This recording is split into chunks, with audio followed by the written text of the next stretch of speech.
This one is one of the most read on the terminal for the week, okay? So this is from Bloomberg. We'll get to the headline right now. It is 5 nights at Epstein's game goes viral at U.S. school campuses. Okay, so you heard of the movie and the game 5 Nights at Freddy's, right? It's like the survival game where players kind of act as security guards in this pizza restaurant, and they're going against these crazy animatronics, okay? But at 5 Nights at Epstein's, this is what kids are playing in the classroom. In the classroom. In the classroom. And this is what has this story as one of the most reads right now. So players are acting as like the sexual assault victims to avoid an attack from Jeffrey Epstein on his island. So parents are concerned, educators are concerned. There's people posting on social media about different ways that how kids can bypass the school security system to play. I was going to ask you, how do you get this? Is it like in the App Store? Is it just like a web-based game? No, it's not an app, and that's the thing. It's a web-based game. So most of the time, I know my daughter at school, they're not allowed apps, but this is a web-based game, so they can get it on their school laptops. So it's not a good. Parents concerned and educators worried about it too. And this it wasn't just this one. Before this, there was 5 Nights at Diddy's. So it's kind of a continuous. We don't know who's making them. We do know who's making it, but the thing is that this person is putting things out there saying, you know what, we're not, responsible. We're not telling kids to do this and to play this and that kind of thing. So they're tell your kids not to. Tell the kids not to. Yeah. And actually, shut it down. I wonder if they are, because that brings questions to parents when they start asking. Your kid comes to you and says, "What is Epstein?" And then you're stuck in trying to answer those questions. So it's a tough one. All right, I want to stick with tech here, okay? And I want to go to phones with adults, okay? So this is from the Wall Street Journal. It says, is doom scrolling giving you wrinkles, okay?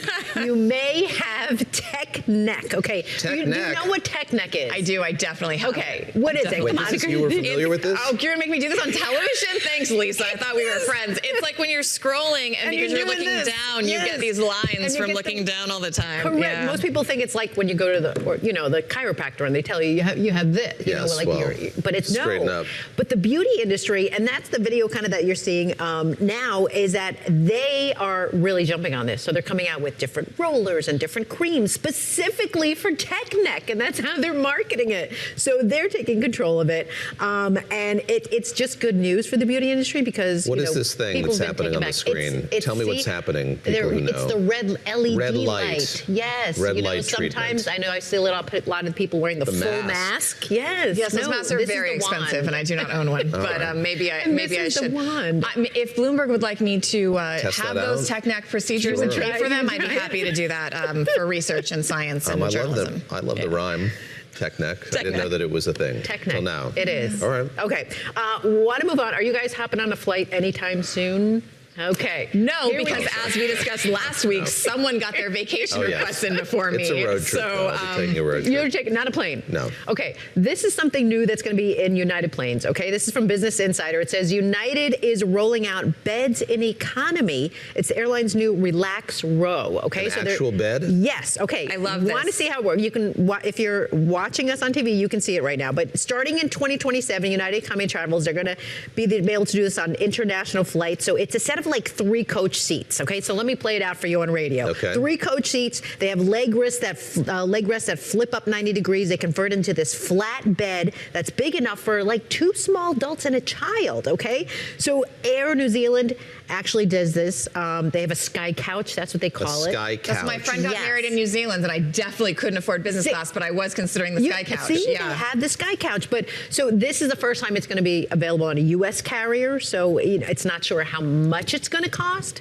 but it's just something new and something to remember in the good old days, many years ago, flying to Beijing in economy, and there was this moment when the door closed to the plane and everyone scattered to claim that middle row of 3 seats. Because there were open seats. It wasn't an effective couch, but there were open seats and you could lie down across. I didn't know. I was too green. I didn't know that was what you had to do. So you sat the whole time? I did. It was. Oh, buddy. Well, I've lived to tell the tale. Don't cry for me, please. I'd be happy if just regular economy seats flipped up so that you could just put your feet all the way up. You know what I mean? Like if they just would make like a little mini bed, because at one point I bought that inflatable thing that fills the footwell, but they've banned what them, is that? So I don't have it anymore. It's great. Really? Yeah. So not like the neck thing for your feet? No. It's great. You blow it up and it basically fills the footwell, and you can toss a coat over it, and then you can put your feet up at least in your own little space. But you're a tall person. How does that work? There's no I can't do that. I am, but I'd rather have my feet up. Oh, I see. I don't mind, like... In like a crouch? Yeah, I know. Wow. Whatever it takes to get through those long hauls. For our TV audience. We want to It's... see how that... Planes are not my favorite. No? All right. Not my favorite. I would consider it, though. I think I would. Is that it? Are those your stories? Yes, I do have one more, but I think we're out of time. Are we out of time? No, we have 1 minute. Let's Go, Lisa, go. Okay, let's go for it. This is the weekend, okay? This is from the weekend. Australia's social media ban runs into a wave of teen workarounds. Okay, so this is that, that law banning kids under 16, right? From apps like Instagram, Facebook, Snapchat, TikTok, YouTube, Reddit. Some 4.7 million accounts were closed when the ban went into effect. So the kids have found a way to get around it. They're tricking age verification checks with photos of their older siblings. That's one way. And they're using like virtual private networks, but they're also switching to other platforms. So they're finding other ways. So the question is this really working or is it not working?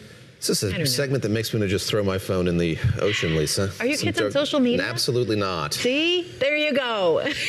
Are you on social media? They're not watching. I am, but they're not watching this. But if they were, I'd say stay off. It goes to that question of what age. You'll get tech neck. I don't want my kids to get tech neck. There's just no good is coming from it. We're not sleeping. We're getting tech neck, and our kids are getting tech neck. Sorry, this was a bit of a depressing BTW. Well, no, it's all right. We moved on past that first one, Lisa, which was so... Yeah, Lisa, we appreciate you keeping us informed, even if we don't like the information.